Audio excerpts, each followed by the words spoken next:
The bass from the speakers vibrated through the floorboards of Nina's loft as I pressed my back against the exposed brick wall, trying to make myself smaller in the crowd of bodies celebrating my 25th birthday. My fingers traced the condensation on my untouched mojito, the mint leaves bruised and wilting in the melting ice. I'd never been comfortable at parties, especially ones thrown in my honor, where expectations hung in the air like the string lights Nina had draped across the industrial ceiling beams. "You look like you're about to bolt." Nina appeared at my elbow, her crimson lipstick somehow still perfect 3 hours into the night.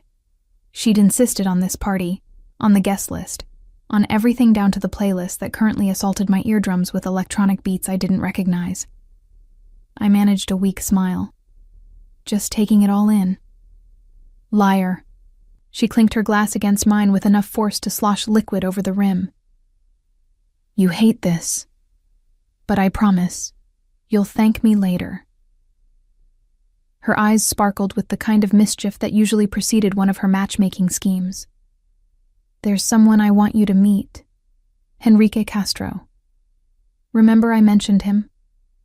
The name meant nothing to me, though Nina had been dropping it casually into conversation for weeks. Something about antiquities, about business connections, about how we'd be perfect together. In that infuriating way people with happy relationships always assumed compatibility could be engineered. "Nina, I'm really not—" "He's here." She cut me off, scanning the crowd. "Somewhere. I specifically invited him for you. Trust me on this one, Gabby." Before I could protest further, she was swallowed by the throng of guests, leaving me alone again with my dying mojito and the familiar weight of social anxiety settling across my shoulders like a heavy coat. I pushed off from the wall, navigating toward the terrace where the night air might offer some relief from the press of bodies and the cloying sweetness of perfume mixed with alcohol. The terrace was blessedly empty, the city sprawling below in a tapestry of lights that blurred together like watercolors. I gripped the railing, inhaling deeply, tasting exhaust and distant rain on the cool October air. This high up, the street noise faded to a gentle murmur, almost peaceful compared to the chaos inside. "Running away from your own party?" The voice froze me in place. I knew that voice, had spent a year trying to forget its particular timbre, the way certain syllables caught just slightly in the back of his throat. I turned slowly, hoping I was wrong, knowing I wasn't. Hugo Abreu stood in the doorway, backlit by the party beyond, looking exactly as he had the last time I'd seen him, when I'd found him in our shared apartment with someone else. His sandy hair still fell across his forehead in that calculated, casual way. His smile still carried that boyish charm that had first attracted me, and his presence still made my stomach twist with a complicated mix of anger and something uncomfortably close to the ghost of old feelings. "What are you doing here?" My voice came out steadier than I expected, though my fingers tightened on the railing until the metal bit into my palms. "Nina invited me." He stepped onto the terrace, closing the distance between us with the easy confidence of someone who'd never learned to read a room. "Said it would be good for us to talk, to reconnect." Nina wouldn't. But even as I said it, I knew she might. Nina believed in forgiveness, in second chances, in grand romantic gestures. She'd never understood why I'd cut Hugo out completely, why I'd refused to engage with his increasingly desperate attempts at reconciliation over the past year. "She thinks we were good together," Hugo continued, moving closer until I could smell his cologne. The same expensive brand he'd always worn, the scent triggering a cascade of memories I'd worked hard to suppress. "She thinks what happened was a mistake. A one-time thing that I've regretted every day since." "Stop." I held up a hand, finally finding my spine. "I don't care what Nina thinks she knows about us. You don't get to show up here and... I miss you, baby." The pet name hit like a physical blow. He'd called me that constantly during our 2 years together, whispered it in the dark, laughed it over morning coffee, used it as punctuation in every conversation. Hearing it now felt like being doused in ice water and scalding oil simultaneously. That's not your name to use anymore.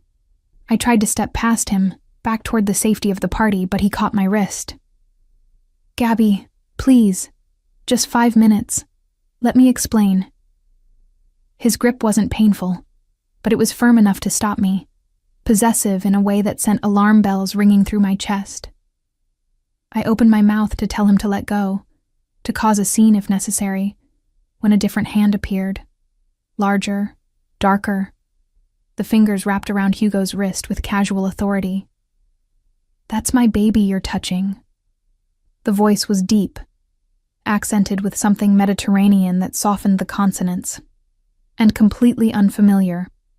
I looked up into the face of a stranger, a man I'd never seen before, with close-cropped dark hair threaded with premature silver at the temples, a jaw that could have been carved from marble, and eyes so dark they appeared black in the terrace lighting. He wore a charcoal suit, with the jacket unbuttoned, the white shirt beneath open at the collar in a way that suggested he'd dressed up but refused to be entirely constrained by formal wear. Hugo released my wrist immediately, stepping back as if burned. Who the hell are you? Enrique. The stranger, Nina's mysterious guest, didn't take his eyes off Hugo, though his hand moved to rest at the small of my back, warm through the thin fabric of my dress. And you're leaving. Gabi, do you know this guy? Hugo's face had gone red, embarrassment warring with indignation. I should have said no. Should have corrected the misunderstanding, explained that Enrique was just someone Nina had invited, that we'd never even been properly introduced. Instead, I looked up at this man who'd materialized like some avenging angel and felt something reckless unfurl in my chest, something that had been sleeping for a year under layers of hurt and caution. Yes, I heard myself say. I know him. Hugo's jaw worked silently for a moment before he found his voice. You can't be serious. Him? You move on with... I believe the lady asked you to leave. Enrique's voice remained pleasant, conversational even, but something in it made Hugo take another step back. There was a quality to the way he carried himself, a stillness that paradoxically suggested coiled movement, like a predator deciding whether it was worth the energy to strike. Whatever, Hugo threw up his hands in defeat. This is pathetic, Gabi. He's probably just using you, but you'll figure that out. He stormed past us, back into the party, and I watched him disappear into the crowd with a mixture of relief and residual adrenaline, making my hands shake. Enrique's hand remained at my back for a long moment, before he stepped away, putting appropriate distance between us. I apologize for the presumption. Nina mentioned you had an ex who couldn't take a hint. When I saw him corner you... He shrugged, a gesture that managed to be both elegant and dismissive. I improvised. You didn't have to do that. I turned to face him properly, seeing details I'd missed in the confrontation, the fine lines at the corners of his eyes, the slight crook in his nose suggesting it had been broken at least once, the way his suit fit like it had been made specifically for his frame. But thank you. My pleasure. His mouth curved in a smile that didn't quite reach his eyes, which were studying me with an intensity that should have been uncomfortable, but somehow wasn't. Though I suspect I may have complicated your evening. My evening was already complicated. I found myself smiling back, that reckless feeling growing stronger. Something about the way he'd handled Hugo, the casual authority of his intervention, had awakened something in me that I'd thought Hugo had killed, a willingness to take risks, to step outside my carefully maintained comfort zone. So tell me, Enrique Castro, do you make a habit of rescuing women from their exes at parties? Only when the woman in question looks like she'd rather face a firing squad than have a conversation. He moved to stand beside me at the railing, looking out over the city rather than at me. And only when said ex doesn't understand that no is a complete sentence. We stood in comfortable silence for a moment, the party noise a muted backdrop to the night. I studied his profile, trying to reconcile Nina's description of him as mysterious and intense with the man who'd just defended me without making me feel weak or incapable. There was something magnetic about him, a pull I couldn't quite name but felt in the way my pulse had quickened when his hand touched my back. "Nina says you deal in antiquities," I ventured, curious despite myself. "Among other things." His answer was deliberately vague. "I buy and sell beautiful things, art mostly, sculptures, paintings, artifacts, items with history, with stories. Sounds fascinating." "It can be." He turned to look at me then, and the full force of his attention was like standing too close to a fire, warming and slightly dangerous. Though, lately, it's felt more like inventory management than treasure hunting. The romance of it fades when you're negotiating customs paperwork. I laughed, surprised by the mundane complaint from someone who looked like he'd never dealt with anything as pedestrian as bureaucracy. That's not how Nina described it. She made it sound very glamorous. International deals, exclusive auctions. Nina has a talent for embellishment. He smiled again, and this time it reached his eyes, softening his features in a way that made him look younger, more approachable. The reality is mostly long flights, boring authentication meetings, and arguing with appraisers who think they know more than they do. Sounds like any other job. Exactly. He paused, then added, "Though I do get to travel to interesting places, see things most people only encounter in museums." The way he said it suggested depths I couldn't quite fathom, layers beneath the surface charm. Before I could probe further, Nina burst onto the terrace, her expression oscillating between horror and excitement. "Oh my God, I just saw Hugo storming out. What happened? Did you two—" She looked between us, taking in the way we stood angled toward each other, the invisible thread of connection that had formed in the past few minutes. "Wait, did you actually meet? Finally?" "We met," Enrique confirmed, his tone dry. "Though not quite under the circumstances you planned, I suspect. He defended my honor," I added, unable to resist needling my friend. "After you apparently invited my cheating ex to my birthday party." Nina had the grace to look ashamed. He seemed so sorry, and you two were so good together before." "Before he slept with someone else," I finished. "Yes, we were great right up until that moment." "I'm an idiot." Nina grabbed my hands, squeezing apologetically. "I just wanted everyone to be happy and coupled up and... God, I'm so sorry, Gabby." "Are you okay?" "I'm fine." And surprisingly, I was.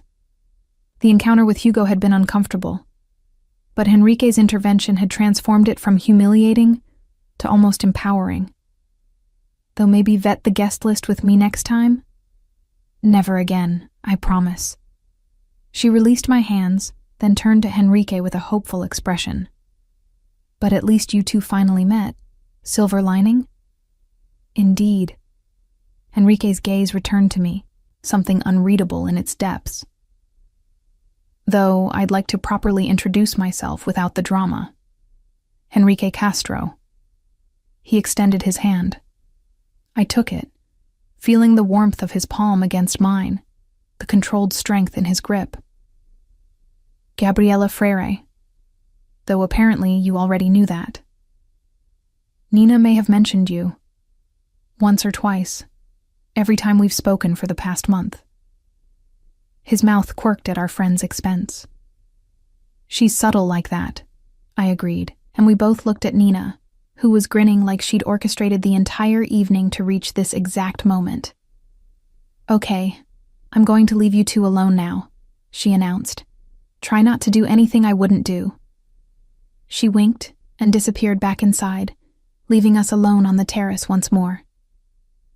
The silence that followed wasn't awkward exactly, but it was charged with something I couldn't quite name. The reckless feeling from earlier returned, stronger now, pushing me past my usual caution. "So," I said, surprising myself with my boldness. "You called me your baby. Does that mean I'm yours now?" The question hung between us, provocative and teasing in equal measure. I watched Henrique's expression shift, surprise giving way to something darker, more interested. When he spoke, his voice had dropped half an octave, intimate despite the space between us. "Not yet." He stepped closer, close enough that I could see the individual threads of silver in his hair, smell the subtle cologne that was nothing like Hugo's, something with cedar and smoke, expensive but understated. "But I could try to earn that title, if you'd let me." My heart was doing complicated things in my chest, beating too fast and too hard. This wasn't like me. I didn't flirt with strangers, didn't respond to obvious lines with anything but polite deflection. But there was something about Henrique, about the way he defended me without making me feel diminished, about the directness of his interest that made me want to step outside my usual patterns. "How would you earn it?" I asked, my voice barely above a whisper. "Dinner." He said it simply, as if offering a meal rather than everything that might come after. "Tomorrow night, somewhere quiet where we can actually talk without—" He gestured vaguely toward the party. "All this." I should have said no. Should have thanked him for his help and gone back to my safe, Hugo-free existence.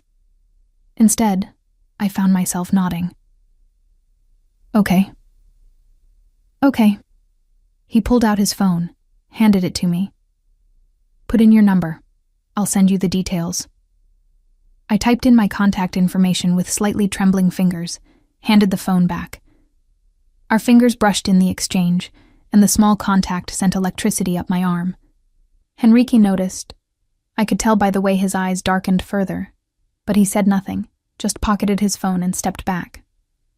"I should go," he said. "Let you get back to your party. But Gabriella?" He waited until I met his eyes. "Thank you for saying yes." Then he was gone, moving through the party with the same quiet authority he'd shown on the terrace, disappearing into the crowd before I could formulate a response. I stood alone, my mojito forgotten and completely melted, trying to process what had just happened. I'd come to this party dreading every moment, had been cornered by my ex, and had somehow ended up with a dinner date with a man who made my pulse race just by looking at me. Nina appeared at my side again, vibrating with barely contained excitement. Oh my God, what did he say? Are you seeing him again? Did he ask you out? I knew you two would be perfect." "Nina," I cut her off gently. "Thank you. For inviting him. I gestured helplessly. "All of it." She squealed and pulled me into a hug that nearly lifted me off my feet.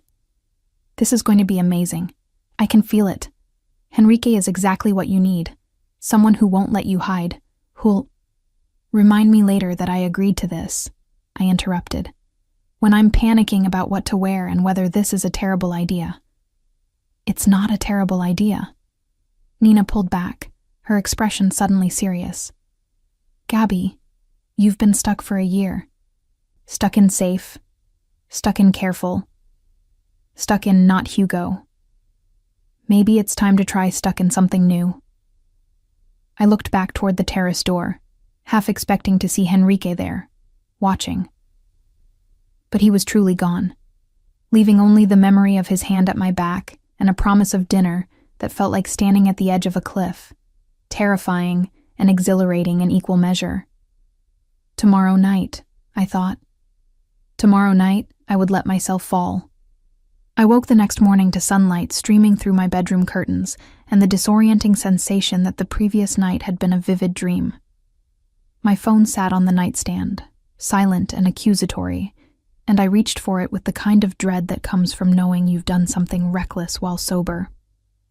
3 missed calls from Nina. 2 texts asking if I was alive and whether Henrique had contacted me yet. 1 message from an unknown number that made my stomach flip. "Good morning, Gabriella. Dinner reservation at 8 p.m. I'll send a car at 7:30. Dress comfortably. We're going somewhere without pretense. H.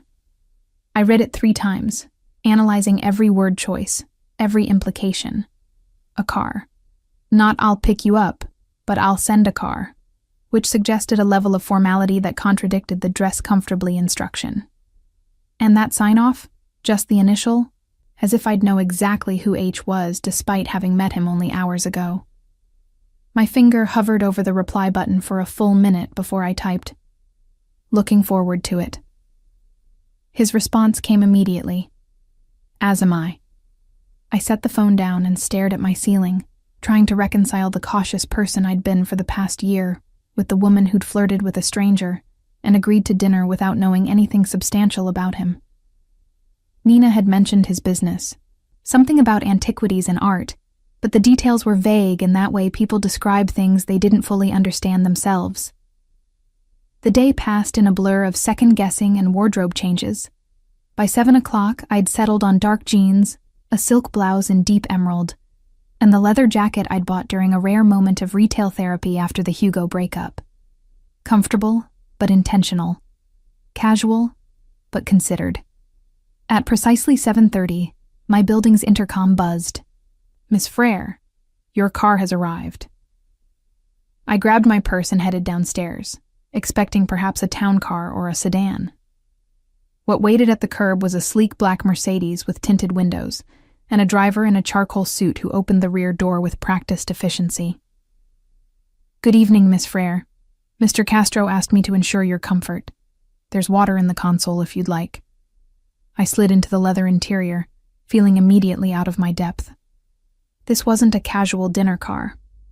This was the kind of vehicle that transported people to important meetings, to exclusive events, to lives I'd only seen in movies. The driver pulled smoothly into traffic, navigating the city streets with the confidence of someone who knew exactly where he was going. We drove for 20 minutes, leaving the familiar neighborhoods behind for an area I recognized but rarely visited. The waterfront district where old warehouses had been converted into expensive lofts and exclusive restaurants.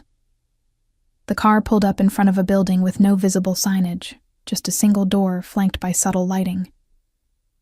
"Mr. Castro is waiting inside," the driver informed me, coming around to open my door. I stepped out into the cool evening air, nerves and anticipation warring in my chest. The door opened before I could knock, revealing a small vestibule and a narrow staircase leading up. At the top, Enrique stood silhouetted against warm light, dressed in dark pants and a white shirt with the sleeves rolled to his elbows. The first time I'd seen him in anything approaching casual. "Gabriella."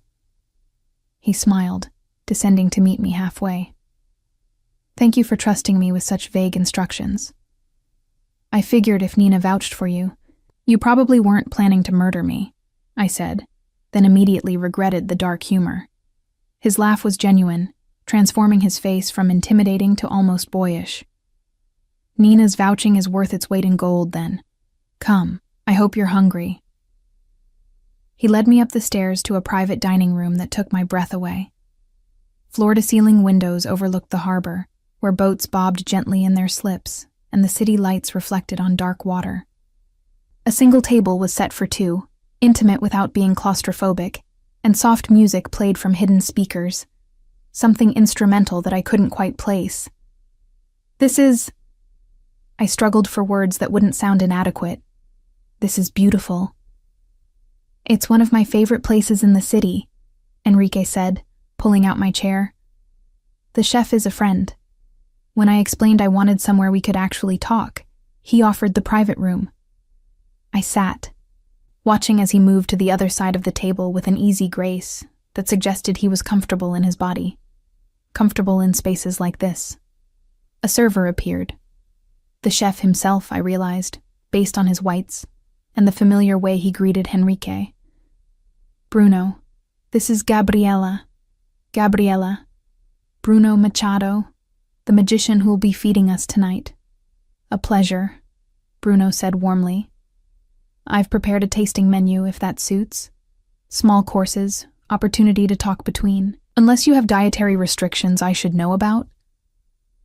I shook my head, still processing the casual intimacy of the whole arrangement. This wasn't a restaurant reservation. This was a favor between friends, a level of access that suggested Henrique moved through the world with doors opening before he even approached them. The first course arrived. Scallops with some kind of citrus reduction that tasted like summer and the sea combined. We ate in silence for a moment, and I tried not to feel self-conscious under Henrique's periodic glances. "So," he said finally, setting down his fork, "tell me about Gabriela Freire. What do you do when you're not attending birthday parties and fending off exes?" "I work at a museum," I said, grateful for the familiar territory of professional discussion. "Conservation department. I restore damaged paintings mostly. Renaissance through early modern. It's meticulous work, lots of magnification and chemical analysis and patience." His eyebrows rose with what appeared to be genuine interest. "That's fascinating. So you understand art, understand history embedded in objects." "I understand how pigments degrade over time, how varnish yellows, how canvas contracts and expands with humidity." I smiled, warming to the subject. "The history is secondary to the chemistry, really. But yes, I love knowing that I'm touching something that survived centuries, that I'm helping it survive centuries more. That's—" He paused, seeming to choose his words carefully. "That's not dissimilar to what I do, actually. Preservation through acquisition, making sure important pieces end up in hands that will care for them." "Nina said you deal in antiquities?" "Art, primarily. Paintings, sculptures, decorative objects from estate sales, private collections, occasionally auction houses." He took a sip of wine, his gaze never leaving mine. "I connect buyers with sellers, ensure authenticity, handle logistics. It's less romantic than it sounds." "You mentioned that last night, the customs paperwork." "Among other bureaucratic nightmares." His mouth quirked. "Though I won't bore you with the intricacies of import regulations." The second course arrived, some kind of fish with delicate herbs that I couldn't identify but tasted incredible. We talked more easily now, the conversation flowing from art to travel to books we'd read and cities we'd visited. Henrique had been everywhere I'd only dreamed of: Venice, Florence, Athens, Cairo. And he spoke about these places with the casual familiarity of someone for whom international travel was routine rather than extraordinary. "What made you get into conservation?" he asked during the third course, lamb that practically melted on the tongue. I considered the question, tracing the stem of my wine glass. My grandmother was a painter. Nothing famous, just local landscapes and portraits, but she taught me to see the world as composition and color. When she got dementia, she'd forget everything else, but she could still identify a Caravaggio from a Rembrandt, just by the way light fell across a face. I paused, surprised by the emotion in my voice. She died when I was 20. I chose conservation partly to honor her, partly because I wanted to be close to art without the pressure of creating it. Henrique's expression had softened during my explanation. "She sounds remarkable." She was. I changed the subject before the grief could surface. "What about you? How does someone end up in the antiquities trade?" "Family business, initially. My father dealt in maritime salvage. Ships, cargo, artifacts recovered from wrecks. I grew up handling things that had spent centuries underwater, learning to recognize value in corroded bronze and waterlogged timber." He smiled at the memory. "When he retired, I shifted focus to terrestrial acquisitions. Fewer sharks, literal and metaphorical." "Only metaphorical sharks now?" I teased. "The metaphorical ones are often more dangerous." Something shadowed his expression briefly before he shook it off. "But yes, the business has evolved. These days it's more about relationships than diving expeditions. Knowing who wants what, who's willing to sell, making connections." The meal continued through several more courses, each more exquisite than the last, while our conversation ranged across topics with the ease of people discovering unexpected compatibility. Henrique was well-read, well-traveled, and possessed a dry sense of humor that caught me off guard and made me laugh more than I had in months. He asked questions that suggested genuine interest rather than polite small talk, and when I spoke, he listened with the kind of focused attention that made me feel like the only person in the world. By the time dessert arrived, something chocolate and perfect, I'd almost forgotten this was a first date, that I'd known this man for less than 24 hours. The ease between us felt both natural and slightly surreal, like stepping into a life that didn't quite belong to me. "Thank you for this," I said, as Bruno cleared our plates. The meal, the setting, all of it. This was extraordinary. "The company made it extraordinary," Henrique replied, and the line should have sounded cheesy, but somehow didn't. Though I have a confession to make. My stomach clenched slightly. "What kind of confession?" "I asked Nina about you before last night. More than just your name and profession." He leaned back in his chair, studying me. "I wanted to know who I was meeting, whether you'd find a place like this pretentious or charming." "And what did Nina tell you?" "That you're brilliant at your work but underestimate yourself. That you're kind almost to a fault. That your ex destroyed something in you that deserves to be rebuilt." His gaze intensified.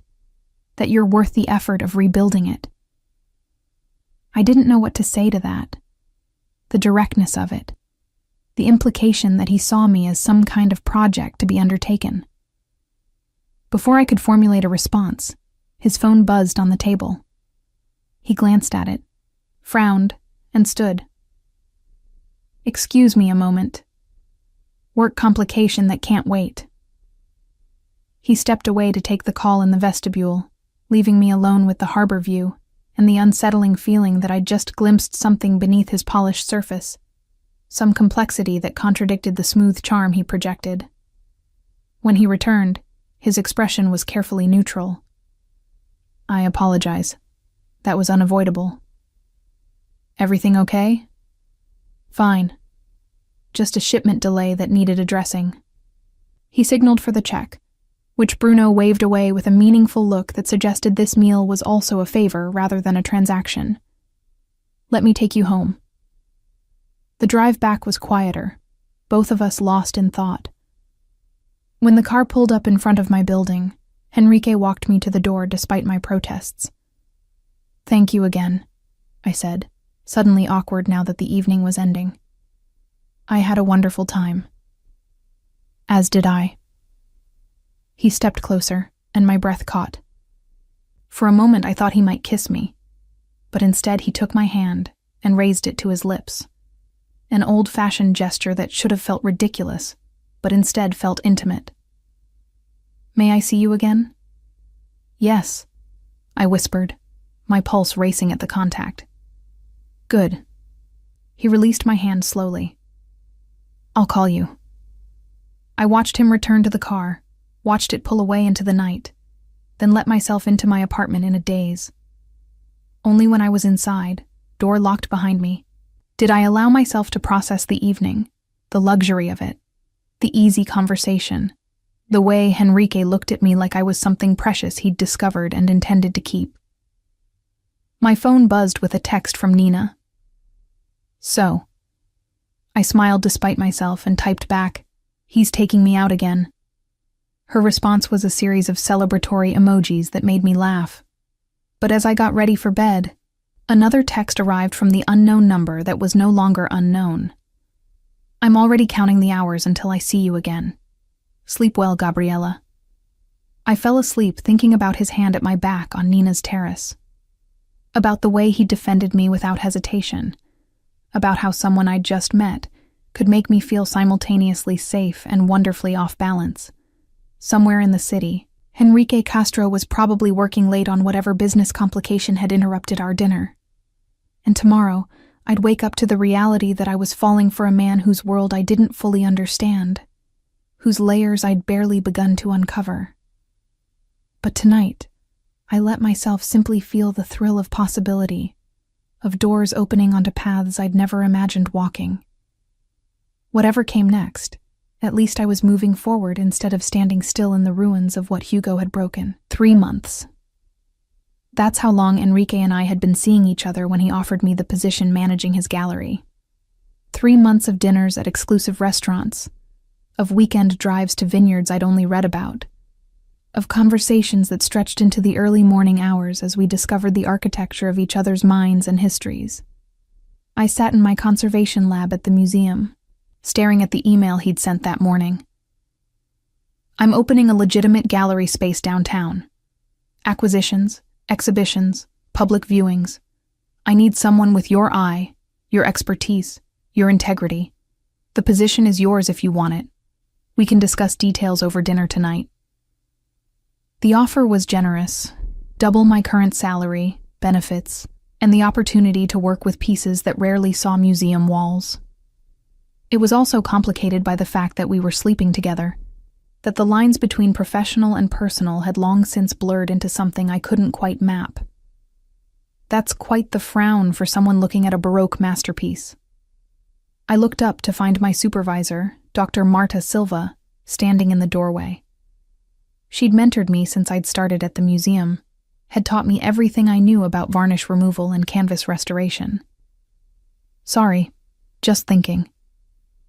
About the Enrique Castro offer, I'd imagine. At my surprised expression, she smiled. Word travels. A man like that opening a gallery looking for a curator. People talk. And I know you've been seeing him. Is it that obvious? You've been distracted for months, arriving late with better excuses than usual, smiling at your phone during lunch breaks. She crossed to my workstation, examining the painting I'd been restoring, a minor Tintoretto that needed delicate attention. He's offering you the position? I nodded, unable to articulate the tangle of excitement and apprehension the opportunity created. And you're wondering if it's real or if you're being managed, Marta supplied. If the job offer is genuine or just another way of keeping you close. Something like that. She was quiet for a moment, her experienced eyes assessing layers I couldn't see. I've known men like Enrique Castro. Powerful men who move through the world reshaping it to their preferences. They're intoxicating. The attention, the resources, the way they make you feel like the center of the universe. She paused. But they're also dangerous, Gabriella. Not always in obvious ways, but in how completely they can consume your life if you let them. You think I shouldn't take it. I think you should go into it with clear eyes. Make sure the terms are truly professional, that you have autonomy, that you're building something for yourself rather than just orbiting his world. Her expression softened. You're brilliant at what you do. Don't let anyone, even someone you're in love with, diminish that by making it about them, rather than about your talent. The word love hung in the air between us. I hadn't used it, hadn't allowed myself to examine the depth of what I felt for Enrique beyond the surface excitement of new relationship energy. But Marta had named it, and now I couldn't unname it. I do love him, I admitted quietly. Which terrifies me. Good. Fear means you're paying attention. She squeezed my shoulder. Just make sure he's worthy of both the love and the fear. And protect yourself, Gabby. Always protect yourself. That evening, I met Enrique at his penthouse rather than a restaurant, our relationship having evolved to the point where privacy mattered more than public venues. He'd cooked, which still surprised me every time I discovered this domestically capable side of him, beneath the power suits and business calls. You're quiet, he observed as we ate pasta he'd made from scratch, the silence between us comfortable but weighted. Thinking about your offer. He set down his fork, giving me his full attention. And? I want to understand what it means. The position, the gallery, all of it. I met his eyes. I need to know this is about my abilities, not about keeping me in your orbit. Something flickered across his face. Surprise, perhaps, at my directness. I'm opening the gallery regardless of whether you take the position. It's been in planning for over a year, since before we met. But yes, when I realized I needed someone to run it, you were my first thought. He paused. Not because you're sleeping with me, but because you understand art at a level most people in this business only pretend to. You see the soul of a piece, not just its market value. But we're together. That complicates things. It does, he agreed. Which is why I'm offering you a contract, legal terms, complete autonomy over acquisitions and exhibitions within the gallery's focus. You'd report to me as the owner, yes, but the creative and curatorial decisions would be yours. He pulled a folder from the counter, slid it across to me. Have your lawyer review it. Hell, have Marta review it. I want you in this position, Gabriella, but I want you there because you're the right person, not because you feel obligated. I opened the folder, scanning the contract. The terms were indeed generous, more than generous. Salary, benefits, profit sharing on sales, and remarkably broad authority over the gallery's artistic direction. It was the kind of opportunity people spent careers working toward, handed to me at 26. Why now? I asked. Why open a public gallery when you already have a successful business? Henrique was quiet for a long moment, his wine glass rotating slowly between his fingers. Because I'm trying to evolve. The private dealing, the connections, the shipments. It's profitable, but it's also insular. I want something visible, something that contributes to the cultural landscape, rather than just moving valuable objects between wealthy owners. That's very altruistic. Don't mistake it for altruism. His smile was wry. There's plenty of money to be made in the legitimate gallery world. But yes, part of it is wanting to build something I'm not embarrassed to discuss at dinner parties. The admission was surprisingly vulnerable, a glimpse beneath the confidence he wore like armor. I thought about Marta's warning, about protecting myself, about entering this with clear boundaries. But I also thought about the paintings I'd seen in Henrique's private collection, about his genuine passion for art that transcended mere acquisition. I'll have my lawyer review the contract, I said, and I need to give the museum proper notice, at least 2 months. Of course. His relief was visible. Take whatever time you need. The gallery space won't be ready before then anyway. We finished dinner talking through his vision for the space, the kinds of exhibitions he wanted to mount, the balance between established artists and emerging talent, the community outreach programs he envisioned. His enthusiasm was infectious, and I found myself getting caught up in the possibilities despite my lingering caution. Later, in his bed with the city lights painting patterns across the ceiling, Henrique pulled me close and said, I know I'm asking a lot. Your trust, your career, your time. But I promise I won't waste any of it. What if it doesn't work? I asked into the darkness. The gallery, us. What if we fail? Then we fail having tried something worth the risk. His fingers traced patterns on my shoulder. But I don't intend to fail, Gabriella. Not at this. The confidence in his voice should have been reassuring. Instead, it made me think of Marta's words about powerful men reshaping the world to their preferences. Henrique didn't just accept failure as a possibility. He seemed to view it as something that happened to other people, not to him. Over the following weeks, I had the contract reviewed, gave my notice at the museum, and began the strange transition from conservator to gallery director. Henrique involved me in every decision: the space selection, the renovation plans, the initial acquisition strategy.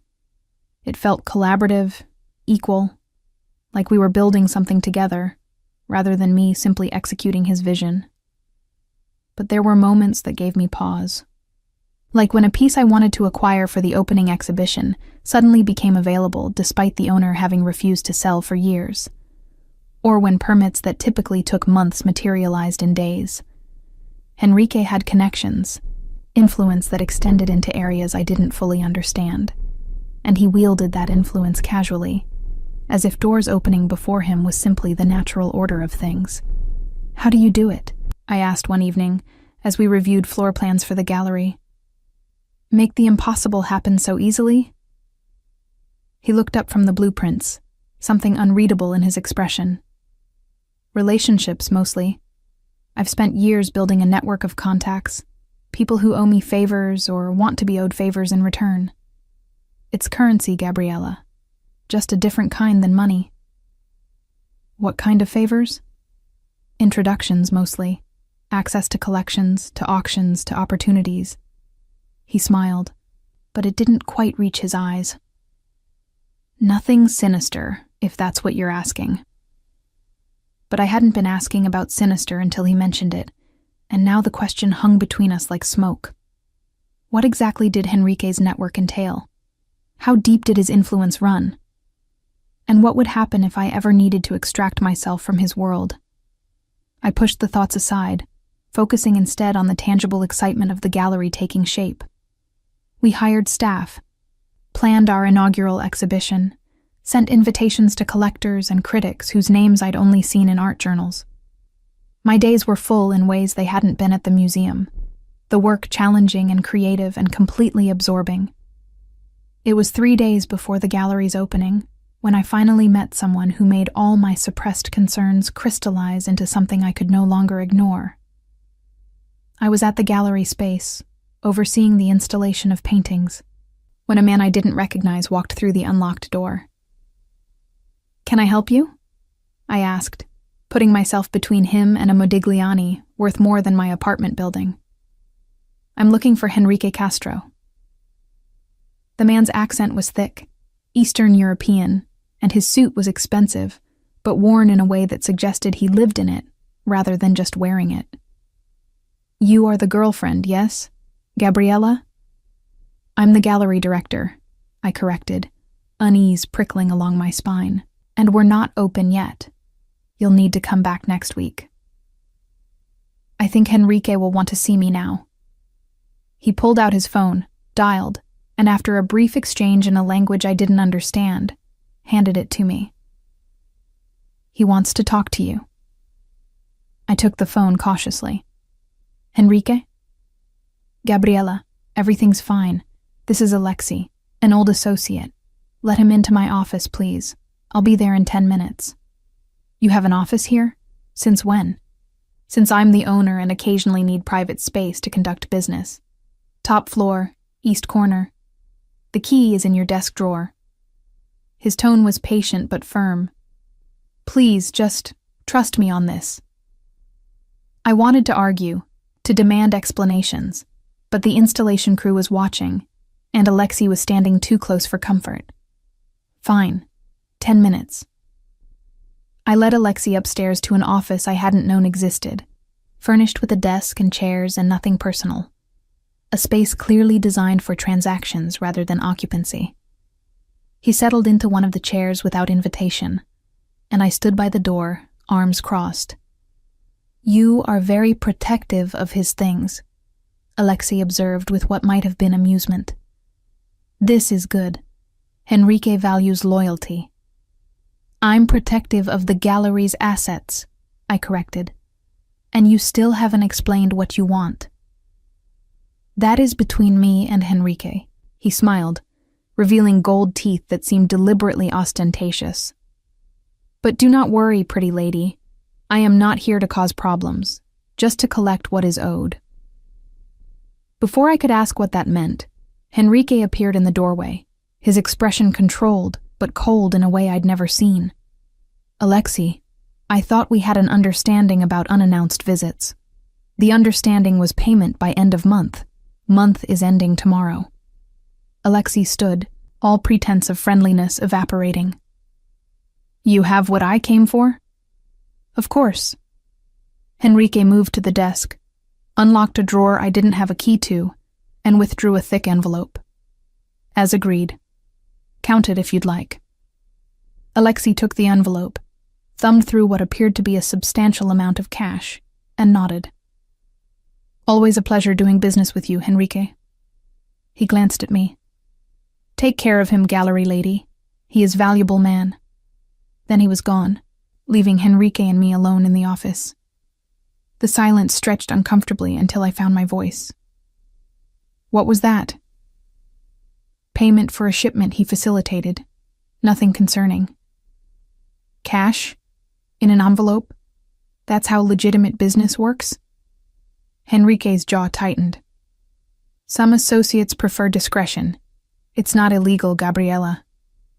But it's not exactly transparent either. I moved closer to the desk, to him. What aren't you telling me about your business? About the connections you use to make the impossible happen? He sighed, the careful control slipping to reveal something like resignation. My father's maritime salvage operation wasn't entirely above board. Some of the cargo he recovered had questionable provenance, and I inherited those connections along with his legitimate contacts. He met my eyes. I've spent the last decade trying to separate myself from that world, building the legal side of the business, but I can't completely sever ties with people like Alexei without consequences. What kind of consequences? The kind where valuable pieces become mysteriously unavailable, where auction houses suddenly develop concerns about my bidding, where shipments get held up in customs indefinitely. His voice was matter-of-fact, as if describing weather rather than implied threats. I don't engage in his business anymore, Gabriela, but I maintain the relationships enough to keep them neutral rather than hostile. I wanted to ask more about what exactly his father had been involved in, about how deep those connections ran, about whether the gallery was truly separate from that world or just a more palatable face of the same enterprise.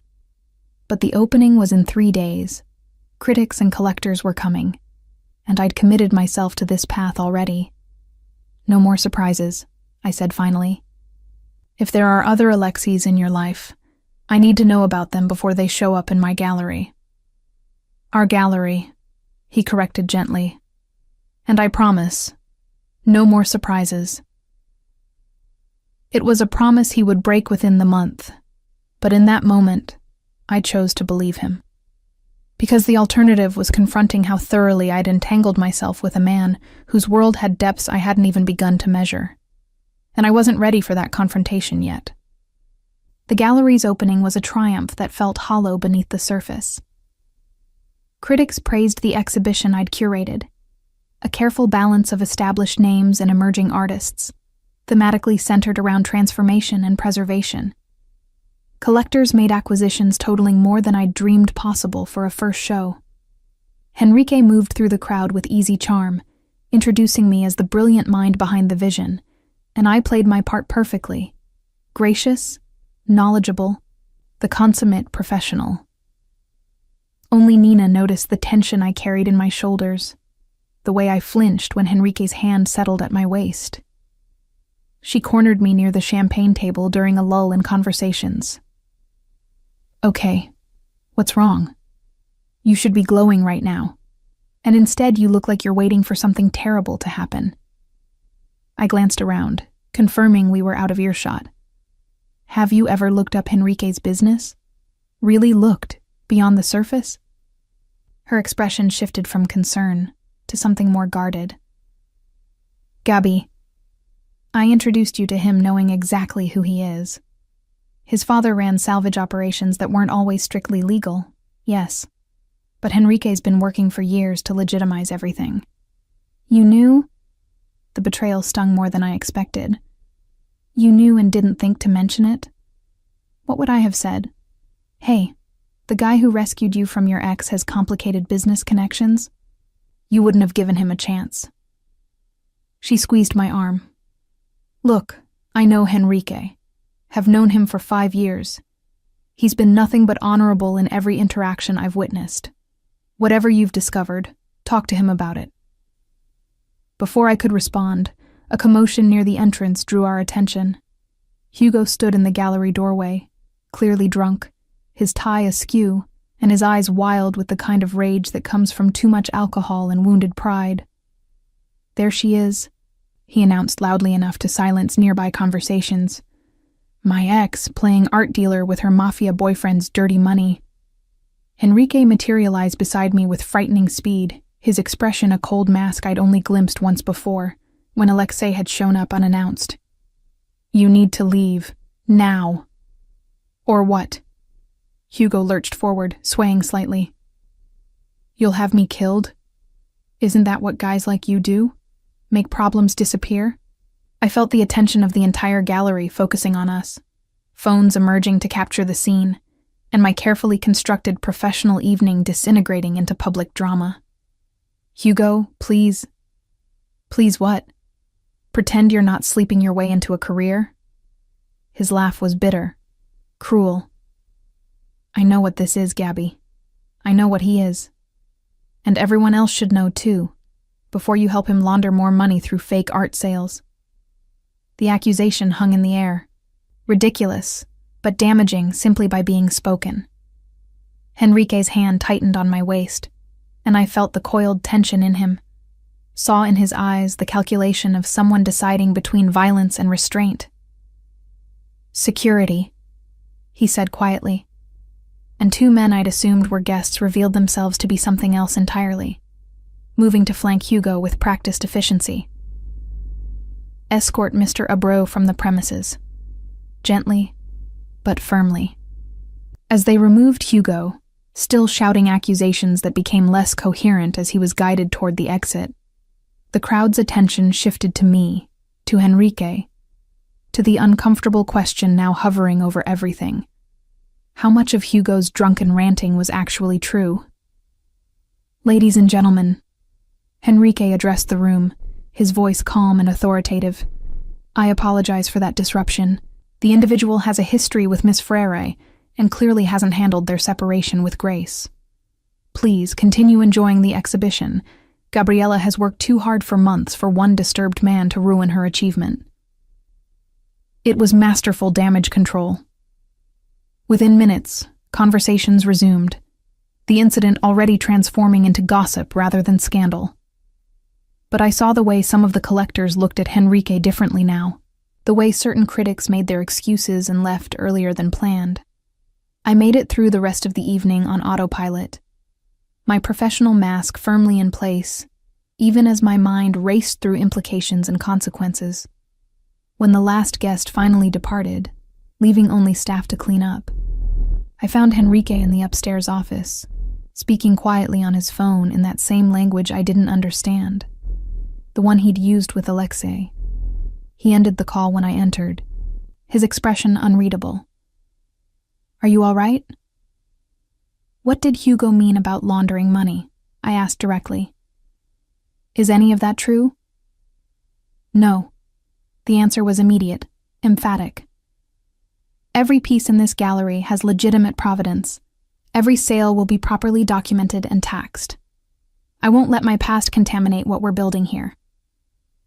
Your past that includes what, exactly? Maritime salvage with questionable provenance? Connections to people like Alexei who deal in cash and intimidation? I moved closer, needing to see his face clearly. Who are you really, Henrique? Beyond the dinners and the charm and the promises. He was silent for a long moment, something warring behind his eyes, the desire to protect me from ugly truths versus the need for honesty I'd demanded.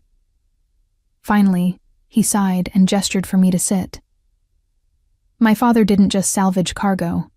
He facilitated shipments for people who couldn't use conventional channels. Art, antiquities, items that had been stolen or smuggled, that needed to move across borders without attracting attention. He poured himself a drink, didn't offer me one.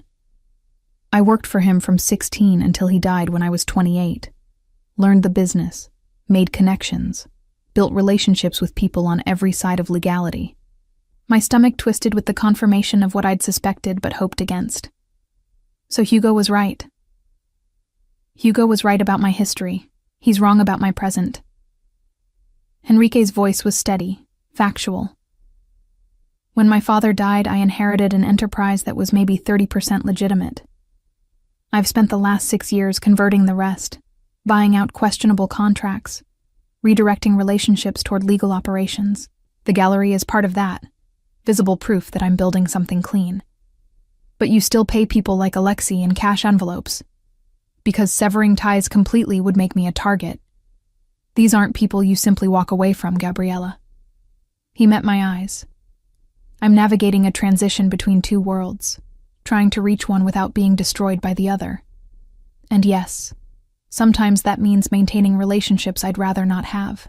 And I thought about the museum position I'd left, the straightforward world of conservation where the worst ethical dilemma was whether to over-restore a damaged section. I thought about Marta's warning about powerful men consuming lives, about how completely I'd allowed myself to be drawn into Henrique's orbit. I need some time, I said, standing, to think about what this means, whether I can... Gabriella, wait. He rose, too, desperation cracking through his usual control. I know this is a lot. I know I should have been more forthright earlier. But everything I feel for you, everything we're building here, it's real. It's separate from the complications. Is it? I asked quietly. Or am I just another piece you're acquiring, another element of your transformation into legitimacy? The question landed like a physical blow. I saw it in the way he flinched, the way his careful composure finally shattered completely. You think I'd spend months courting you, offering you a position you're overqualified for, opening myself up to you in ways I haven't with anyone else, just for appearances? His voice was raw. Gabriella, I love you, not for what you represent or how you make me look. I love you because you see beauty in damaged things and believe they can be restored. Because you're brilliant and kind and completely unimpressed by the power and money that everyone else orbits around. Because when you look at me, you see past all the complications to who I'm trying to become. The declaration hung between us. The first time either of us had said those words despite months of implying them through actions and intimacy. And I wanted to believe him. Desperately wanted to believe that what we had was separate from his business entanglements. That love could exist cleanly amid all the complications. I need to go home, I said instead of responding. I need space to think. He didn't try to stop me this time, just watched as I gathered my things and called a car service rather than accept his driver. As I descended the gallery stairs into the cool night air, I heard his voice from above. I meant what I said, every word, and I'll do whatever it takes to prove it to you. The drive home passed in a blur. My phone buzzed repeatedly, texts from Nina asking if I was okay, a message from Marta saying she'd seen photos from the opening online and asking what happened, and 3 calls from an unknown number I didn't answer. It wasn't until I was safely in my apartment, door locked and lights off, that I allowed myself to fully process the evening. The success of the exhibition, Hugo's attack, Henrique's confession, the declaration of love that I couldn't bring myself to return despite feeling it echo in my own chest. My phone lit up with another message, this time from Henrique. I know you need space. I'm giving it to you. But please know that I'm not going anywhere. When you're ready to talk, I'll be here. I set the phone down without responding, staring instead at my ceiling in the darkness. Somewhere in the city, Enrique was probably making calls, managing the fallout from Hugo's disruption, navigating the complicated world he'd been born into, and was trying to escape. And here I was, in love with a man whose past terrified me, whose present was built on foundations I didn't fully trust, whose future seemed to demand that I accept risks I'd spent my entire life avoiding. The question wasn't whether I loved him. I did, completely and terrifyingly. The question was whether love was enough to bridge the distance between our worlds, whether I could build a life with someone who still had one foot in shadows I couldn't see into, whether I was strong enough to stand beside him as he completed his transformation, or whether I'd be consumed by the complications he carried. I fell asleep without answers, knowing that morning would bring decisions I wasn't ready to make, but that couldn't be postponed much longer. Because whether I chose to stay or walk away, my life had already been irrevocably changed by loving Henrique Castro. The only question now was what shape that changed life would take. 3 years. That's how long it took for the full weight of Henrique's past to finally crash down on us, threatening to destroy everything we'd built together. I was in the gallery's conservation room when federal agents arrived, their credentials already in hand before I'd processed their presence. Special Agents Carvalho and Esteves, introducing themselves with the practiced efficiency of people who'd done this many times before. We have some questions about several acquisitions made through this gallery, Agent Carvalho said, producing a list of items that made my stomach drop, specifically about their provenance and the channels through which they entered the country. Every piece on the list was legitimate. I'd personally verified their documentation, traced their ownership histories, ensured that nothing we exhibited had questionable origins. But I also knew that federal investigations rarely began with the evidence they'd eventually use to prosecute. They started with questions, looking for inconsistencies, building cases from small contradictions that snowballed into larger prosecutions. I'm happy to provide any documentation you need, I said, maintaining professional composure despite the panic rising in my chest. Everything we've acquired has complete provenance records.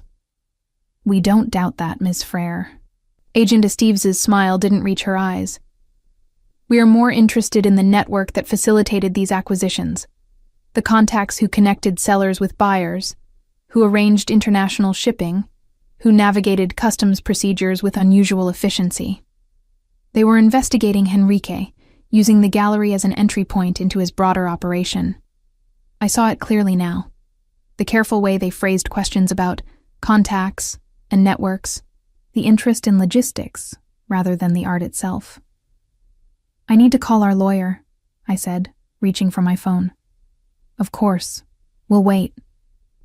Agent Carvalho settled into a chair with the patience of someone who had all day. The lawyer arrived within the hour, a sharp woman named Teresa Abreu, who'd been on retainer since the gallery opened, specifically for situations like this. She reviewed the agent's warrant, then advised me in terse whispers before addressing them directly. My client will cooperate fully with documentation requests. However, questions about business relationships and third-party contacts should be directed to Mr. Castro himself. Ms. Frere's role is curatorial. She authenticates and exhibits art. She's not involved in the acquisition logistics you seem interested in. It was true, technically. I'd deliberately stayed separate from that side of the business, focusing on the artistic integrity of exhibitions rather than the mechanics of how pieces arrived. But I wasn't naive. I knew Henrique's contacts facilitated our acquisitions, knew that his network extended into areas that federal agents found interesting. After 3 hours of careful questioning and document copying, the agents finally left with promises to return and warnings about the consequences of withholding information. The moment the door closed behind them, I called Enrique. They were here, federal agents, asking about acquisitions and your contacts. I know. His voice was tight, controlled. They visited my office an hour ago. I'm with lawyers now. Don't talk to anyone else about this, Gabriela. Not Nina, not former colleagues, no one until we understand the scope of their investigation. What did you do? The question emerged harsher than intended. What triggered this? I don't know yet, but I promise you, everything we've acquired for the gallery is completely legitimate. Whatever they're investigating, it's about my other operations, not what we've built together. But that distinction felt meaningless when federal agents were questioning me, when the gallery I'd poured 3 years of my life into was being used as evidence against the man I loved. When I finally got home that evening, exhausted and terrified, I found Nina waiting in my building's lobby. I saw it on the news, she said without preamble. Federal investigation, your gallery, Henrique's name mentioned. Gabi, what the hell is happening? I led her up to my apartment, poured us both wine I desperately needed, and told her everything. The agent's questions, Henrique's past that I'd learned 3 years ago, the complicated web of relationships he'd been slowly extricating himself from. Jesus Christ, Nina breathed when I finished. I knew about his father, knew the business had complicated origins, but federal investigation. Gabby, this is serious. I know. I took a long drink, the wine doing nothing to settle my nerves. They asked me to testify. Informally, through implications, but clearly, they want me to provide information about Enrique's contacts, his acquisition networks, everything I've witnessed over the past 3 years. And will you? The question hung between us, complicated by every dimension of my relationship with Enrique. I loved him, had built a career with him, believed in his transformation from his father's legacy to something legitimate. But I'd also seen glimpses of the world he was connected to, heard conversations in languages I didn't understand, witnessed transactions that made me uncomfortable even when assured of their legality. I don't know, I admitted. If he's actually done something illegal, if people have been hurt. But if he hasn't? If this is just federal overreach, looking for crimes that don't exist? Nina leaned forward, her expression intense. Gabby, you need to decide what you believe about him. Not what's convenient or safe, but what you actually think is true. Because that decision is going to define everything that comes next. Over the following weeks, the investigation intensified. More agents, more questions, more documents subpoenaed. Enrique was cooperative but guarded, providing what was requested while revealing nothing beyond the minimum required. I watched him navigate interrogations with the same calm he brought to business negotiations, never losing his composure even as the pressure mounted. The gallery suffered collateral damage. Some collectors withdrew their pieces, concerned about association with an ongoing federal investigation. Critics who'd praised our exhibitions now questioned the legitimacy of our acquisitions. Staff members grew nervous, uncertain whether their employment would survive whatever outcome the investigation produced. Through it all, Enrique remained steadfast. He never asked me to lie, never pressured me to withhold information, never even suggested that my testimony should be anything other than completely truthful. That integrity, visible even under the most intense scrutiny, reinforced my belief that his transformation was real, that the man I loved was genuinely different from his father's legacy. It was during one particularly aggressive questioning session, where agents implied that my cooperation could mean the difference between prosecution and immunity, that I made my decision, not based on what was safe or politically wise, but on what I believed to be true. Enrique Castro has spent 3 years building legitimate business operations, I told the agents clearly, my voice steady despite the fear churning in my stomach. Every acquisition I've witnessed has been properly documented and legally obtained. I've personally verified the provenance of every piece in our gallery.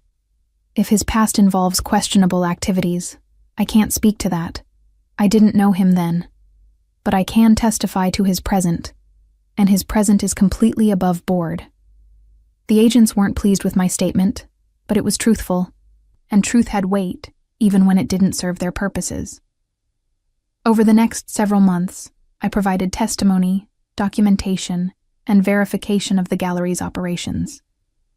I sat through depositions where hostile lawyers tried to trip me into contradicting myself, tried to imply that my relationship with Enrique compromised my objectivity.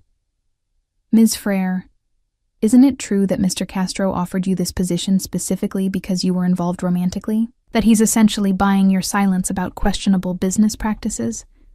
No. I met the lawyer's eyes steadily, drawing on reserves of strength I didn't know I possessed. Enrique offered me this position because I have a master's degree in art conservation, 6 years of experience authenticating Renaissance through modern paintings, and a reputation for integrity that he needed for a gallery focused on legitimate acquisitions. Our personal relationship developed separately from our professional one, and I've maintained ethical standards regardless of that relationship.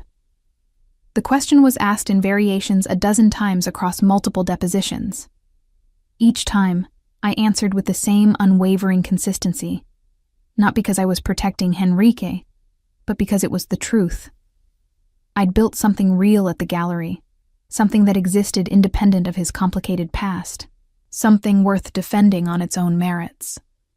Enrique attended every deposition he was permitted to, sitting in the back of the room with his lawyers, his expression carefully neutral. But I could see the tension in his shoulders, the way his hands occasionally clenched and released, the subtle signs of stress that only someone who knew him intimately would recognize. During breaks, we'd steal moments together in courthouse hallways or conference room antechambers. He'd pull me into quiet corners, checking that I was holding up under the pressure, apologizing for subjecting me to this scrutiny. "You have nothing to apologize for," I told him during one such moment, my hand finding his and squeezing tightly. "You didn't create this situation deliberately, and I'm choosing to stand here, choosing to testify to what I know is true. That's my decision, not something you're forcing on me." "I love you," he said, the words rough with emotion he rarely showed in public. "Whatever happens, whatever they decide, I love you, and I'm grateful beyond words that you're here." "I love you too," I whispered back, "and we're going to survive this. Together." It became our mantra through the long months of investigation. Together. Whatever the outcome, we'd face it together. The investigation also revealed things I hadn't known about Henrique's transformation. Through subpoenaed documents and testimony from his associates, I learned the full extent of what he'd sacrificed to legitimize his operations. Relationships severed, lucrative deals abandoned, entire revenue streams cut off because they couldn't withstand legal scrutiny. He'd been quietly dismantling his father's empire for years, piece by piece, replacing questionable operations with clean alternatives, even when it cost him significantly. "Did you know he turned down a $50 million acquisition last year?" Teresa, our lawyer, mentioned during one strategy session. The piece was authenticated, legally available. Everything checked out except the broker had ties to Eastern European organized crime. Henrique walked away from the deal entirely rather than engage with that network, even though it would have been completely legal. I hadn't known. Henrique had never mentioned it, had never used his sacrifices as evidence of his transformation. He'd simply done the work quietly, consistently, year after year, not for recognition, but because it was the right thing to do. That revelation strengthened my testimony in the final depositions. I could speak not just to what I'd witnessed directly, but to the pattern of choices I'd learned about through the investigation itself, choices that demonstrated genuine commitment to operating legitimately. 8 months after the investigation began, the federal prosecutor finally announced their decision. I was at the gallery when Henrique called, his voice carrying an emotion I couldn't quite identify. "It's over," he said simply. "They found irregularities in some of my father's historical operations, things I'd already disclosed and distanced myself from. But there's insufficient evidence of ongoing criminal activity. They're not pursuing charges. The gallery is cleared completely. They verified that everything we've done is legitimate." Relief washed over me so intensely that my knees actually buckled. I sat down heavily in my office chair, phone pressed to my ear, tears streaming down my face. "We did it," I whispered. "We survived." "You survived," he corrected gently. "You stood up under pressure that would have broken most people, Gabriela. You defended what we built without compromising your integrity. I will never forget that." That evening, after the gallery closed, we stood together in the main exhibition space, surrounded by the art we'd acquired and displayed with such care. The space felt different now, not just a gallery but a testament to transformation, to the possibility of building something clean from complicated origins. "I'm completely out now," Henrique said quietly, his arm around my waist as we stared at a gorgeous Turner seascape we'd acquired 2 years earlier. The investigation forced me to sever the last ties I'd been managing, burned the final bridges to my father's world. Every contact from that life is gone. It's just the legitimate business now. Just this, just us, just what we've built together. "How do you feel about that?" I asked, leaning into his warmth. He was quiet for a long moment, and when he spoke, His voice carried a lightness I'd never heard before. Free. Lighter than I've felt in years. Maybe ever. Like I've been carrying weight I didn't even realize was there until it was finally gone.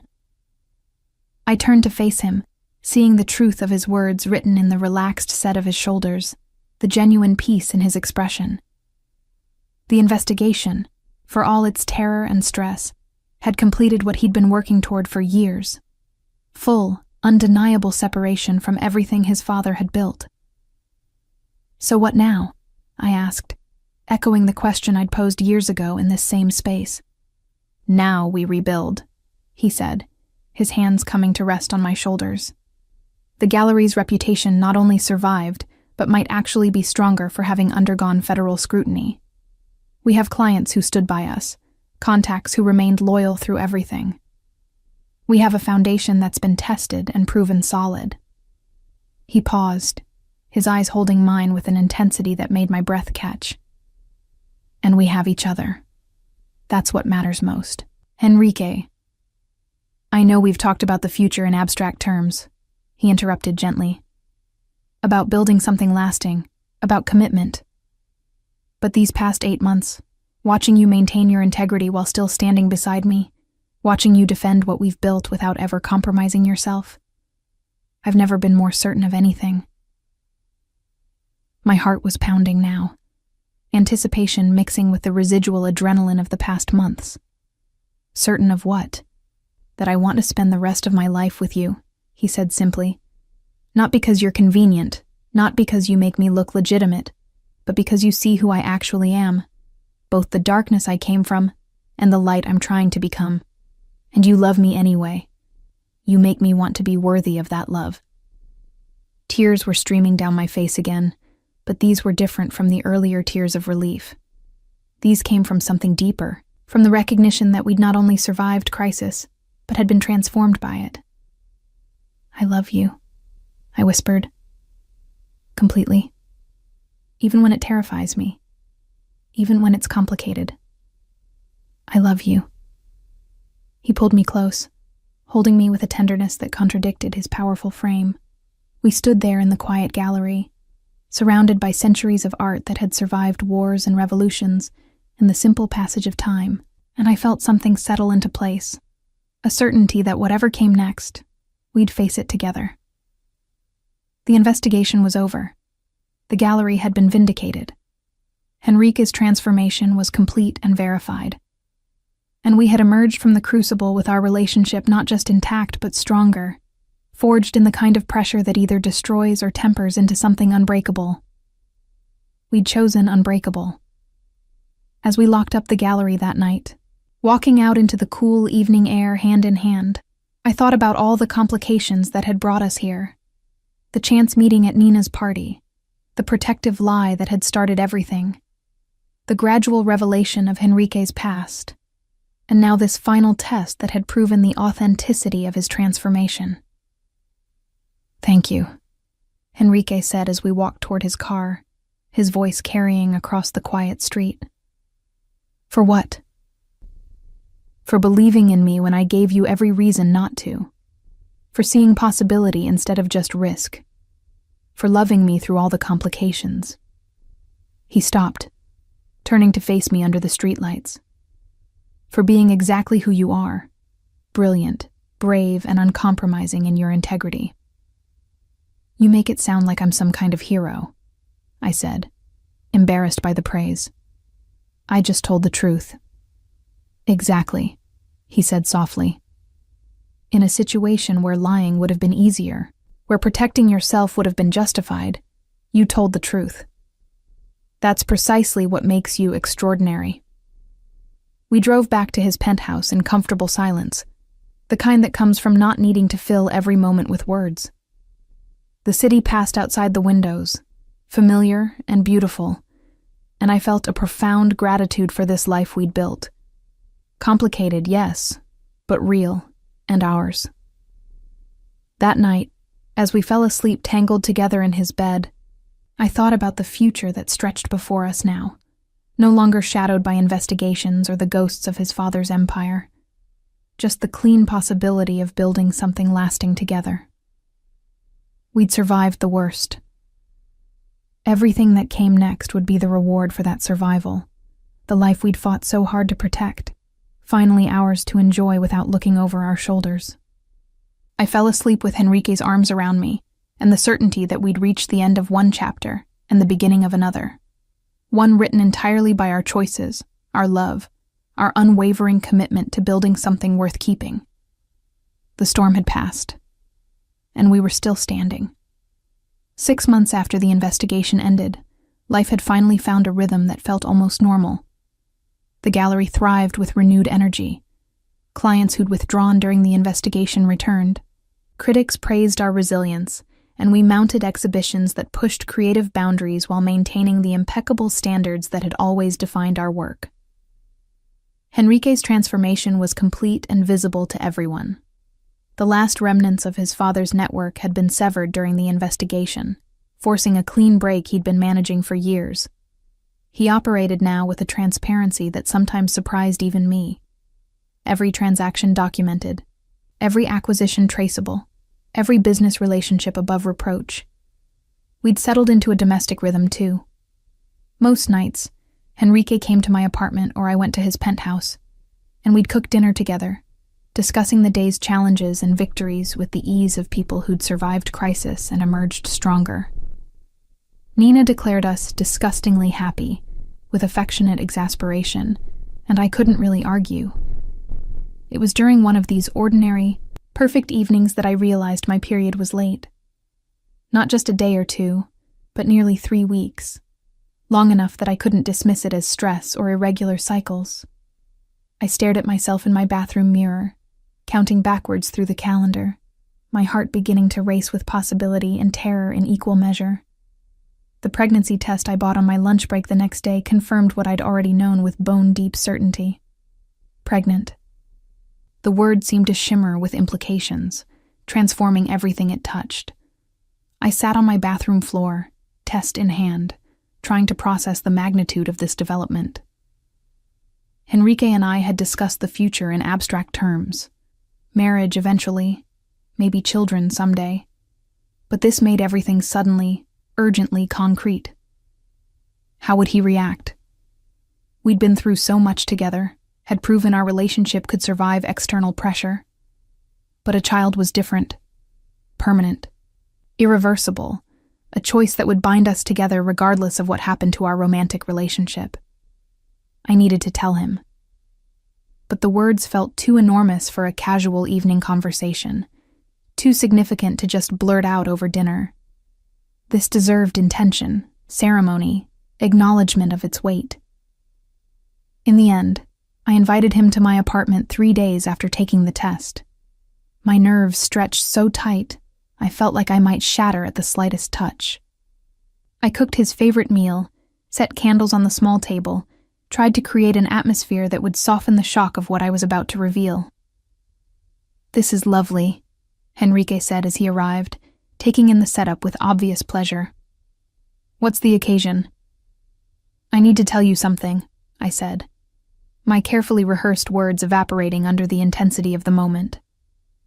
"And I don't know how you're going to react, but I need you to know that I'm not trying to trap you or force any decisions. It happened, and now we need to figure out what it means." His expression shifted immediately from pleasure to concern. "Gabriella, you're frightening me. Whatever it is, just tell me." I took a deep breath, then placed the positive pregnancy test on the table between us. "I'm pregnant. About 6 weeks, I think. I just found out a few days ago." The silence that followed felt eternal. I watched emotions flicker across Henrique's face too quickly to identify. Shock, certainly, but also something else, something I couldn't quite read. He stared at the test, then at me, then back at the test, as if it might change under observation. He started, then seemed unable to finish the sentence. "We're going to have a baby?" "I'm going to have a baby," I corrected carefully. "What you want to do about that is your choice. I'm not expecting anything specific. I know this is sudden, and we haven't planned for this. And if you need time to process, marry me." The words cut through my rambling, simple and direct. I stared at him, certain I'd misheard. "What?" "Marry me, Gabriella." He moved around the table, kneeling before me with none of his usual careful control. His hands found mine, gripping tightly. "Not because you're pregnant. I've been planning to propose for months but couldn't find the right moment after everything we went through with the investigation. But this..." His gaze dropped to my still flat stomach. "This is perfect. You're perfect. We're perfect together, and I want everything. Marriage, this baby, a family, the whole future we've been too cautious to commit to out loud." "Enrique, you don't have to..." "I know I don't have to," he interrupted fiercely. "I want to. I've wanted to for years but was afraid to ask. Afraid that I'd bring too much complication into your life, that you'd be better off without the weight of my past. But the investigation proved we can survive anything together. And now we have this." His hand moved to rest gently on my abdomen. This perfect gift that I don't deserve but will spend the rest of my life being grateful for. Tears were streaming down my face, overwhelming relief mixing with joy I'd been afraid to feel. "Yes," I whispered. "Yes, I'll marry you. I want everything too, all of it. The complications and the joy and the terrifying, beautiful future we're going to build." He kissed me then, deep and thorough, tasting of salt from my tears and something that might have been his own. When we finally broke apart, both breathing hard, he rested his forehead against mine. "I don't have a ring yet," he admitted. "I've been working with an artist on something special, but it's not ready. I wanted it to be perfect." "I don't need a ring right now," I assured him. "I just need you to be happy about this baby, to want this as much as I already do. Happy doesn't begin to cover it." His hand remained on my stomach, protective and possessive. Terrified, overwhelmed, grateful beyond words. But yes, happy. So incredibly happy. We spent the rest of the evening planning in broad strokes, talking about timeline for the wedding, discussing how to announce the pregnancy to Nina and others, imagining what kind of parents we might become. It felt surreal and perfect, this domestic dreaming after so much crisis and fear. 3 weeks later, Enrique presented me with the ring he'd been designing, the band made from melted down coins his father had salvaged from a shipwreck, transformed into something beautiful. The symbolism wasn't lost on either of us, taking something from his father's legacy and reshaping it into something new, something that represented transformation and hope rather than complicated history. "I can't promise you simplicity," he said as he slipped it on my finger in the gallery after hours, surrounded by the art we'd built together. "But I can promise you honesty, loyalty, and every day of trying to be worthy of your faith in me. I can promise that I'll be the best father I know how to be to our child. And I can promise that you'll never doubt my commitment to this family we're creating." "That's all I need," I whispered, admiring the ring through tears that seemed to be my constant companion these days. "Your promises, your presence, your love. Everything else we'll figure out together."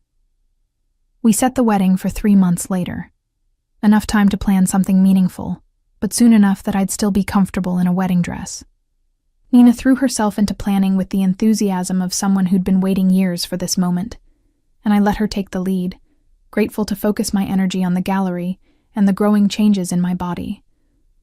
The pregnancy progressed normally, my morning sickness manageable, the fatigue offset by the excitement of preparing for both a wedding and a baby. Enrique was attentive to the point of being slightly overwhelming, hovering whenever I showed the slightest sign of discomfort, researching pregnancy and childbirth with the same thoroughness he brought to authenticating artwork. "You know women have been doing this for millennia without medical encyclopedias, right?" I teased him one evening, finding him deep in a book about fetal development. "Yes, but none of those women were carrying my child," he replied seriously. I want to understand everything, be prepared for anything. The wedding took place on Nina's terrace, the same location where everything had begun 4 years earlier. We kept it intimate, just close friends and family, with the setting sun painting the city in shades of gold and rose. I wore a simple cream dress with an empire waist that accommodated my small but visible bump, flowers woven through my hair in the style I'd always imagined. As I walked toward Henrique across that familiar terrace, I remembered the night he'd first claimed me as his, a protective lie that had transformed into the most real thing in my life. He'd said, "Not yet," when I'd teasingly asked if I was his, had promised to try earning that title. He'd earned it through years of patient transformation, through crisis that tested every foundation we'd built, through choices that prioritized integrity over expediency. And I'd earned my place beside him through faith maintained when logic argued otherwise, through truth told when silence would have been safer. "Do you remember what you asked me that first night?" Henrique murmured as we stood before the officiant, his hands holding mine. "So, now I'm yours?" I quoted back, smiling through happy tears. And I said not yet.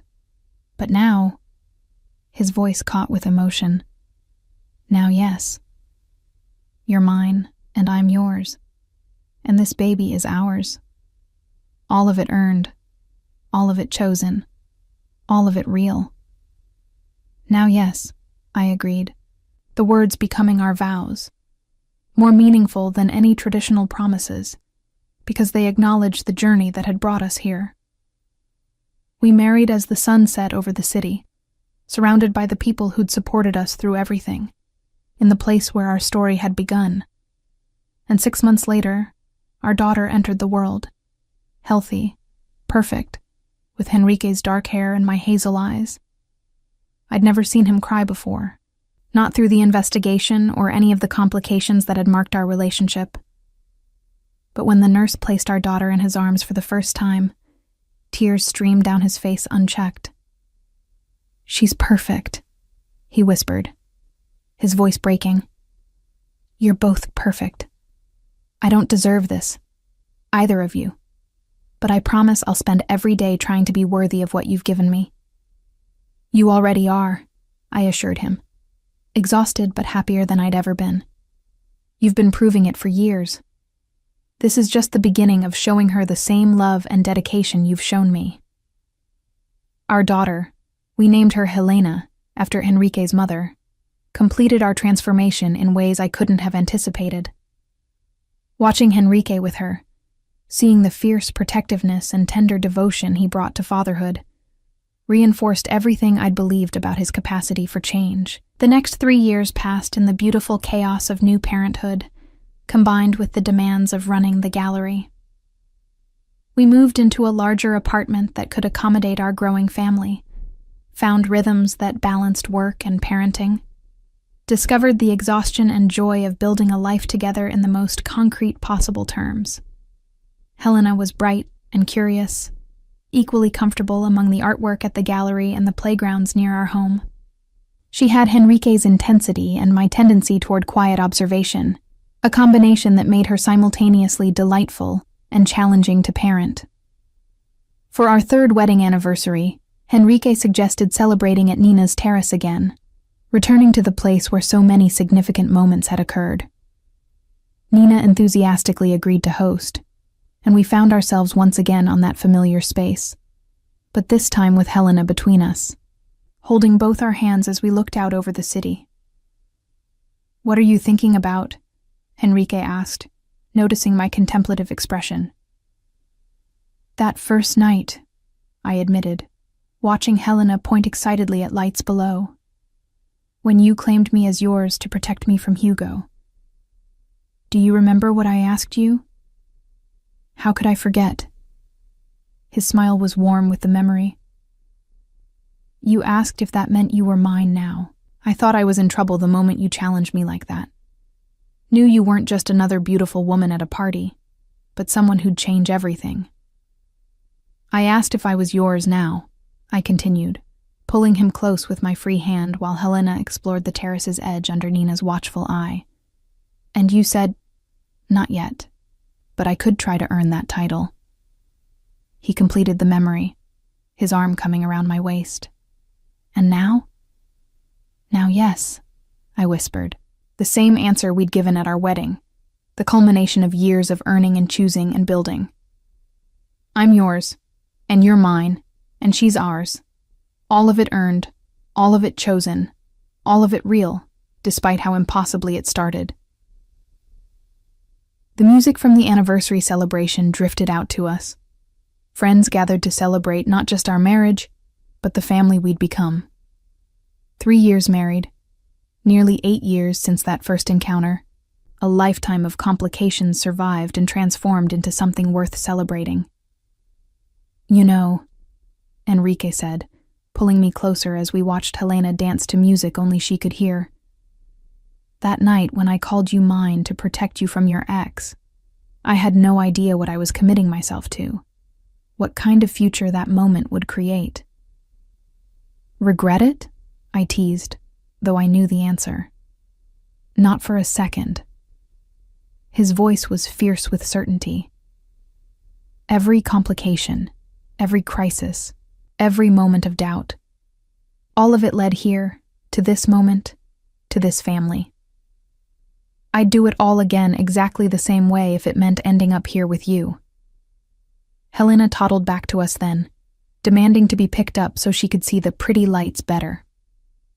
Enrique lifted her easily, settling her against his hip as we all looked out over the city that had witnessed our entire journey. Standing there on the terrace where it all began, watching our daughter point excitedly at the glittering cityscape while held safely in her father's arms, I felt the perfect symmetry of our story. We'd started with a protective lie between strangers and built it into the most genuine thing in our lives. Proof that people could transform, that love could survive scrutiny, that redemption was possible even from the most complicated beginnings. "Mama, Daddy, look!"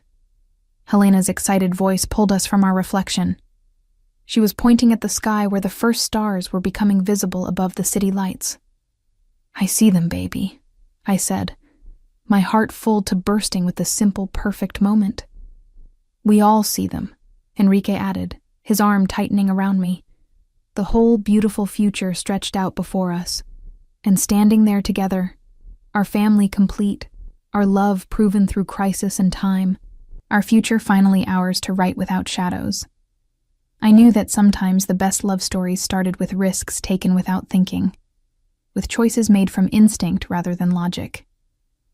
Because that night when Enrique Castro had claimed me as his to protect me from my past, he'd unknowingly committed himself to a future neither of us could have imagined. And when I'd challenged him with, "So now I'm yours?" half joking, half serious, I'd unknowingly committed myself to believing in transformation, in redemption, in the possibility that people could become something better than their origins suggested. We'd both earned the titles we'd claimed that night. And standing here now, with our daughter safe between us and our love proven through every test that mattered, I wouldn't change a single moment of the complicated, terrifying, beautiful journey that had brought us here. This was our happy ending.